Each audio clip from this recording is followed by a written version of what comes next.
So good day sa inyo mga kalapatid, mga kalapatrop. So ayun nga, ngayon nga ibibili tayo ng patuka para sa mga young bird, sa mga inakay na i-hand feed natin.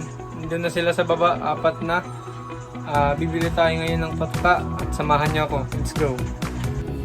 At ito na nga mga tropa, at malapit na tayo sa pagbibilan natin ng patuka. Dito tayo bumibili ng patuka mga tropa dahil quality ang mga patuka dito na binibenta nila.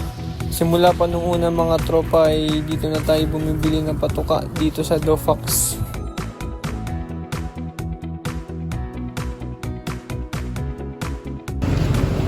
Mga tropa, nakabili na tayo, check booster. Sakli. Put the change. At andito na mga tropa, nakahanda na yung ibibigay natin sa mga kalapati, yung tiki-tiki, tapos ito yung check booster na tinunaw natin sa tubig. Tapos ito naman yung syringe na ginawa kong DIY na pang pump ng patuka para sa mga ibon natin mga tropa. At dito nga mga tropa ay inuna ko itong inakay na binigay sa akin ni Boss Eman dahil ito yung mas malaki sa kanilang lahat.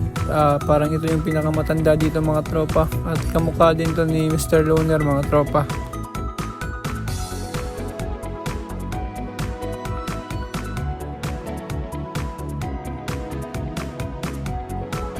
At dito nga mga tropa ay sinusukat ko kung gano'ng kadami yung ibibigay kong tiki-tiki sa inakay natin.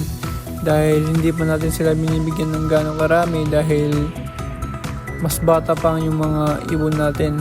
Baka sa susunod pag medyo lumaki na sila ay mas dadami na rin ng konti yung ibibigay natin sa kanila. At ito mga tropa, iniisa-isa ko na nga silang bigyan ng patuka mga tropa, no? Dahil hindi natin kayang pagsabay-sabayin tong lahat. At tignan nyo, yung isang ito ay malaki na rin ang kanyang butsi.